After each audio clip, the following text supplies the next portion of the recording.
This video covers the proper operating procedures for using the IndeeLift HFL-300/400 human floor lift for consumer and small business.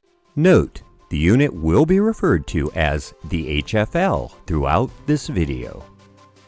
For detailed information about all aspects of using the HFL, please view the IndeeLift HFL-300/400 training video located on our IndeeLift YouTube channel. The HFL is operated with a wired remote control in a portable roll-around configuration.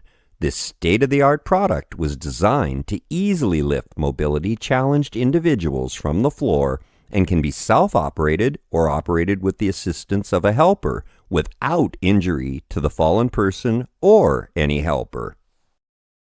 Once up from the floor, the fallen person can take a deep breath and rest comfortably until they're ready to stand up and walk away or be directly transferred to a wheelchair, all without the risk of injuries related to the fall recovery. Components and controls. The wired remote control is connected to the HFL with a coiled cord and is used to raise and lower the seat by pressing the up or down button. Raising or lowering the seat takes approximately 60 seconds. The wired remote has graphics indicating the up and down functionality. The wired remote has a hanger clip on the back, allowing it to be stored on the HFL's upper transport handles or the lower rise assist handles. The rise assist handles provide support when standing from the seat. If desired, they can be swung away from the seat by lifting on them, then moving them away from the seat. They are also removable to allow a direct transfer to a wheelchair or other destination. Note, keeping the battery charged helps improve battery life.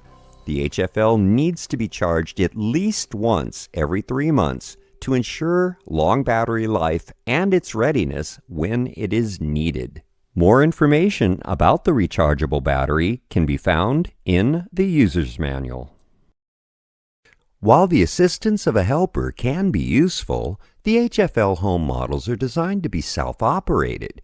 Keep the HFL in a location easily accessible within the home, where a fallen person can scoot to it when needed. Keep the seat in the downward home position with the wired remote clipped to one of the rise assist handles. Scoot yourself backwards onto the HFL's seat. Once fully seated in the center and to the rear of the seat, press the up button on the remote. The motor engages and smoothly raises the seat to a height of 21 inches, then automatically stops. This takes about 1 minute.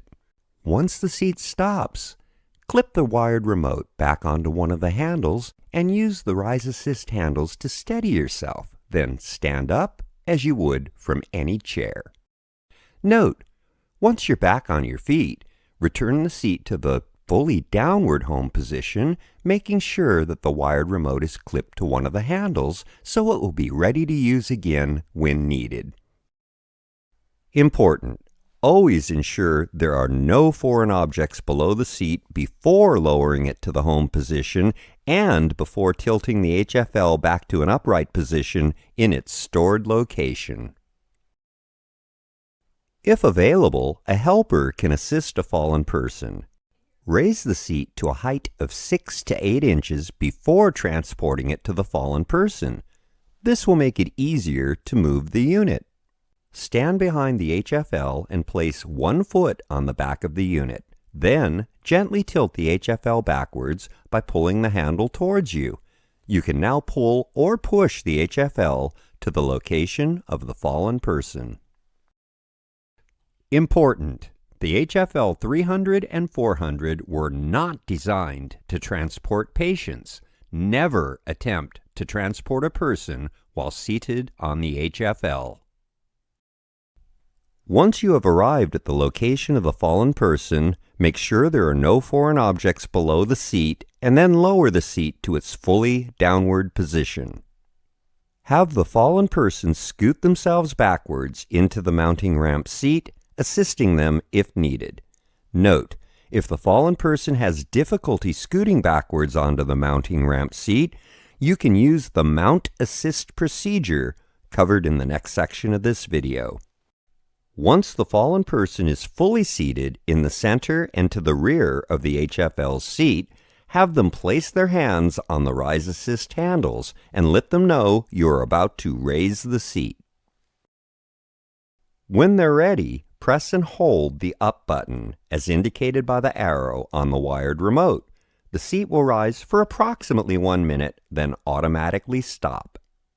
When the HFL seat has stopped, allow the recovered person to catch their breath and rest if needed. Place the wired remote back on the HFL's upper transport handle and offer the recovered person your hand. Note: once the fallen person has been recovered and is no longer near the unit, lower the seat to a height of 6 to 8 inches from the ground to make it easier to transport the unit back to its stored location. Then, leave the seat in this position so it will be easy to transport the HFL to the fallen person the next time it is needed. When assisting a fallen person that has difficulty scooting backwards onto the mounting ramp seat, you can use this procedure to assist them onto the HFL. For this procedure, ensure that the seat is in the fully downward position. Then, remove one of the 2 Rise Assist handles by removing the locking pin, then lifting the handle upward. With the fallen person laying down on the floor, position the HFL behind them and position their legs as far forward as possible to form an L shape. Move the HFL to the fallen person and place the edge of the seat as close to the fallen person's buttocks as possible. Position yourself on the other side of the HFL seat and offer the fallen person your hand. Then gently tilt them up to a seated position on the center of the HFL seat. If needed, assist the person to be positioned in the center of the seat as far back on the seat as possible, with their back resting on the HFL's vertical frame. Replace the Rise Assist handle by lowering it back into position on the HFL, and remember to secure the handle to the HFL by replacing the locking pin. Have the fallen person place their hands on the Rise Assist handles and let them know you are about to raise the seat. When they're ready, press and hold the up button as indicated by the arrow on the wired remote. The seat will rise for approximately 1 minute, then automatically stop. Once the lift has stopped, allow the person to rest if needed. Ensure their feet are positioned properly for standing, then offer to assist them as they stand up from the seat. Reminder: when using the HFL for assisted operation, we recommend the seat be raised 6 to 8 inches from the floor after each use for easier transport the next time it's needed. The HFL is designed for the seat to stop in the up position 21 inches from the floor. This height exceeds standard wheelchair seat height to allow for a gravity-assisted transfer. Note: most wheelchairs can roll right up to the HFL seat on the most convenient side.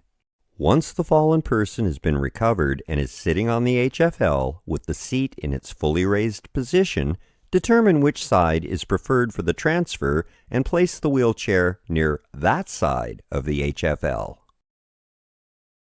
Important note: before transferring anyone from the HFL to a wheelchair, ensure that the wheelchair's brakes are engaged. Either swing the Rise Assist handle out of the way or remove it as previously shown.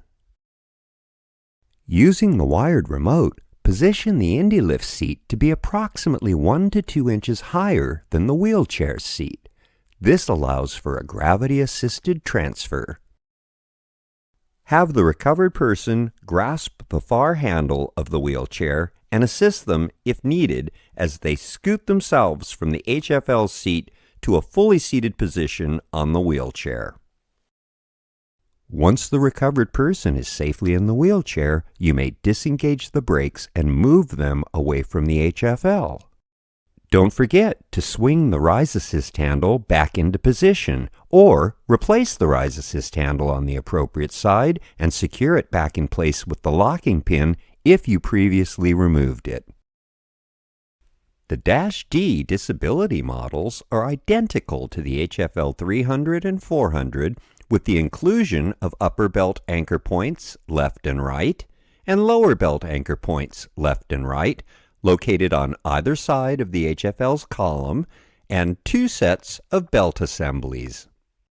The anchor points and belt assemblies are for use in lifting an individual who is non-ambulatory, has minimal upper and lower body strength, or has a condition that causes significant mobility challenges, such as a paraplegic person with no ability to move their legs, a person with cerebral palsy who may need additional help to sit upright on the HFL when being lifted, or anyone with neuromuscular conditions that may limit their lower body strength or their ability to stay on the seat unassisted.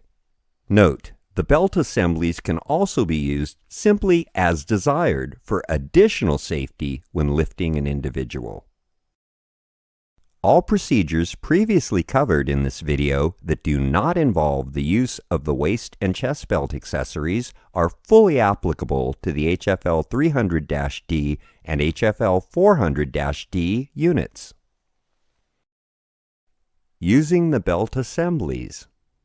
Each belt assembly includes 2 straps. The longer strap has a seatbelt style buckle with a snap hook at the end, and the shorter strap has a seatbelt style clasp with a snap hook at the end. Each of the 2 straps forms a single belt assembly. Note: the 2 belt assemblies are identical. Either assembly can be used as a chest belt or a waist belt.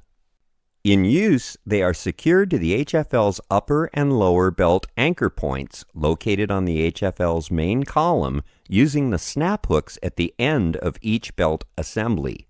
The upper belt assembly and anchor points are used for the chest belt, and the lower belt assembly and anchor points are used for the waist belt. Note: in addition to using the belt assemblies as standard waist and chest belts, as shown here, they can also be used in different configurations, such as crossing the chest of the person being lifted by attaching one belt assembly to the upper right and lower left anchor points, and the second belt assembly to the upper left and lower right anchor points. Once the fallen individual is securely buckled to the lift using the 2 belt assemblies, pull on each buckle strap to ensure both belts are snug and secure before pressing the up button on the wired remote. As the seated person is being lifted, have them gradually move their legs inward, then ensure their feet are properly positioned before they stand up from the HFL, as they would from any chair. Note: when lifting a person with little to no lower body strength, such as a paraplegic, the belts will hold the person securely in place and their legs will naturally move inward towards the HFL as they're being lifted. As demonstrated, a person properly secured to the HFL with the 2 belt assemblies cannot fall off the HFL's seat. Important reminders. This training video was designed to supplement the IndeeLift HFL-300/400 User's Manual. Please make sure you familiarize yourself with the entire User's Manual before setting up and using the product. Always ensure there are no foreign objects below the seat before lowering it to the home position and before tilting the HFL back to an upright position in its stored location. Important: the HFL-300 and 400 were not designed to transport patients. Never attempt to transport a person while seated on the HFL. When using the HFL-300 or 400 for self-operation, it is recommended that you store the unit with the seat in the fully lowered position and the wired remote clipped to one of the lower Rise Assist handles. When using the HFL-300 or 400 for assisted operation, it is recommended that you store the unit with the seat raised 6 to 8 inches from the floor to facilitate transport to the location of the fall with the wired remote clipped to the upper transport handles. IndeeLift's HFLs are designed to provide years of trouble-free performance. There are no user-serviceable parts. However, should you encounter a situation where the unit is not operating properly, please ensure you have correctly followed the procedures for recharging the unit. If charging the unit does not resolve the problem, or if you encounter any other operational issues with the unit, please contact IndeeLift Customer Care. Our knowledgeable associates will help diagnose the problem and present a plan for swift resolution. When contacting IndeeLift Customer Care, please be prepared with your model number, serial number, purchase date, and a detailed description of the problem. More information about the HFL, including the warranty and physical specifications, can be found in the user's manual. IndeeLift, the first human floor lift designed and engineered to alleviate the grief, hazards, and hassles of recovering from a fall.